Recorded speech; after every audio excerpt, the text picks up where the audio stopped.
Football tactics have varied over the years, and it's clear that there's no right way to play football. But there has been one very successful tactic recently. When you think of positional play, there's a good chance pitch zones will come to mind. And pitch zones are a crucial part of positional play. Here's a brief summary. Pitch zones can be divided horizontally. They can also be divided vertically. And these tell the players where they should be, or where their positions should be. In possession, of course. Now, Pep Guardiola, the manager which positional play is associated with, splits a pitch up like this. There are 5 vertical zones. And the idea is that there shouldn't be more than 2 players in each vertical zone, outfield players only. And this is one of the main reasons why the 4-3-3 or 4-2-3-1 are so popular. The fullbacks and wingers are in their respective wide spaces, the striker and one of the midfielders are in the central space, and the centre-backs and the other 2 central midfielders are in the space in between called the half space. The half space is super important and we'll get onto it later. Except when teams get into their attacking phase, especially Pep Guardiola's Manchester City, they don't stay in their 4-3-3. They try to form a front 5, which is usually made up of a 2 and a 3. Klopp's title-winning Liverpool created this front 5 by pushing the fullbacks into the wide spaces and the wingers into the half spaces. But Kyle Walker and Alexander Zinchenko aren't as attacking as Trent and Robertson, so Pep Guardiola decided to move his midfielders up, keep the wings wide, and put De Bruyne and Silva in the half spaces. But when you're in your attacking phase, there's another set of lines introduced, which are the horizontal lines. You can split the opposition's half into 4 horizontal sections. If you look at Manchester City's attacking formation, here we have it as a 4-1-2-3. But that can't be right because there are 4 players in one horizontal zone, and there should only be 2 or 3. Pep Guardiola solved this dilemma by inverting Alexander Zinchenko into the midfield, creating a 3-2-2-3, which he still uses today. And all the recent Champions League winners have a 3-2-5 or a 2-3-5. Manchester City, we've just looked at, as well as Liverpool. Real Madrid also push their fullbacks up and invert their wingers. When Bayern Munich won the Champions League, they'd push up 1 midfielder, Thomas Müller, and push up 1 fullback. Tuchel's Chelsea was a 3-4-3 and it was quite simple, you just push up the wingbacks and all become a 3-2-5. But positional play is much more fluid than that. Let's look at Ange Postecoglou's Tottenham Hotspur as an example. You might see the wingers stay wide and the midfielders push up. But Heung-min Son, probably Spurs' best player, is a natural inverted winger that doesn't like to stay wide. And so is Dejan Kulusevski on the other side. They both like playing in the half spaces. While Spurs' fullbacks like Udogie also like to get into the half spaces. So you'd often see Spurs' players share the half space, as strange as it sounds. Here we see Richarlison on the left wing, but he wants to invert, so he does, while Maddison covers him and goes to the wide space. So Spurs and other teams that use positional play would create wide triangles where their players would swap with each other. And that's because in positional play, it's the shape that matters, not the people taking up the shape. Whether it's Son, Udogie or Maddison in the wide space, all that matters is someone in the wide space, someone in the half space, then someone playing in the fullback area. I picked on Spurs because they do it a lot. Next time you watch Spurs, look at a specific side, for example the left side, and just watch them constantly swapping. Maddison, Udogie and Son are especially good at it.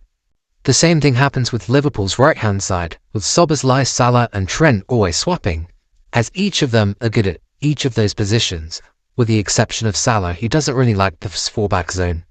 The aim of football is to win a game, and different managers have different ideas of how to do it. Klopp's Dortmund would win the game by aggressively pressing the ball back after they've lost it, and exploiting the space they've left. Exploiting the space is also something David Moyes has been doing in the Premier League, by sitting back, letting the opposition come towards them, and getting in behind. Well, positional play is something different. And one of the main objectives of positional play for how to win a game is all about numerical superiorities and numerical advantages. Here's an example, a back 3 in build-up made up of 2 centre-backs and a goalkeeper. If you try to press them all with one person, well, it's almost impossible to win the ball back. They'll pass it around and, well, you can't get it back because there's always someone free. It's more difficult to escape pressure when there's 2 players involved, but you can still do it, especially with third-man combinations, which we've looked at in this video. When there's 3 players involved, it gets more difficult, because everyone can get marked at the same time. So the out-of-possession team has managed to stop the overload from the in-possession team. Or, at least they've done that in build-up. But because they've committed so many players forward, there's another numerical advantage further up the pitch. Obviously, because the in-possession team has 11 players with their goalkeeper, and the out-of-possession team can't really commit their goalkeeper to the press. Well, they can, but they will be stupid. So, as shown in the 3v1 and 3v2 example, if you have a numerical advantage, you can progress up the pitch, and teams keep progressing up the pitch using positional play until they get into the final third. That's why you see Manchester City, and other teams that use positional play, camped inside the opposition half. They've used numerical advantages in every single stage of the pitch to get into the final third. And that is exactly why ball-playing goalkeepers have become so popular. Last season, if Manchester United wanted a 3v2 in build-up, they'd need to use Shaw or Casemiro, which means they couldn't have that extra man going forward. Now they can use Onana, which means there's an extra player further up the pitch. And the final thing that positional play managers like is triangles. They absolutely love triangles. And that once again goes to the rotations between the fullback, winger and midfielder that we see in Liverpool and Spurs. One manager that likes positional play is Thomas Tuchel, and he won the Champions League with Chelsea with the 3-4-3. Just look at that formation and look at all the triangles and diamonds in it. A way of stopping this is concentrating all your players into one part of the pitch, where all the action is. And as soon as the ball moves away from that area, your team has to get back to the other side. That's something that Sean Dyche teams do quite a lot. But it requires a lot of energy and hard work, and when they do switch after switch after switch after switch, you're going to get tired and you're going to leave gaps and they're going to find a way through eventually. And that's precisely why positional play is so successful. Every way of stopping it isn't a guarantee. And most of the time it doesn't work. So that's why you see the teams that use positional play always come out on top. Look at Spurs. Jose came, Conte came, it didn't really work out, and Postecoglou looks like he's rescued Tottenham.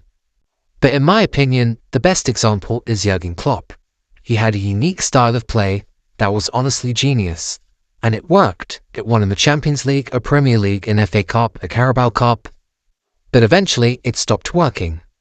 And he reverted to some Pep-style tactics. And suddenly, well, at the time of recording, they're 4 points clear at the top of the table. Earlier in the video I said we were going to look at the half space, and the half space is crucial to one man, Pep Guardiola. He really likes the half space. And he exploits his half space using positional play. As we know, the wide players have to stay wide, because that's where their pitch zone is. But Pep doesn't just do this pitch zone stuff for fun. He stretches the pitch to create space in the half spaces, because it stretches the back line. And when you've had in the half space over the years players like De Bruyne, David Silva, Bernardo Silva, Gundogan, well, when they've got a lot of space they can make a lot of things happen. Pep normally stretches the pitch to make space for De Bruyne for a cross to Haaland, while Arteta stretches the pitch to make space for Odegaard who can score. But either way, the half space is super effective for all the positional play teams, and that's simply because it's a really dangerous part of the pitch. But more importantly, it's difficult to defend against. So that's why the best teams in the world right now, arguably the best teams in history, all use the same tactic, positional play. Why you see it on TV, why they're so successful with it. And I don't really think it would be a stretch to say that it's the best tactic in the world. Thank you for making it till the end of the video, and remember to subscribe.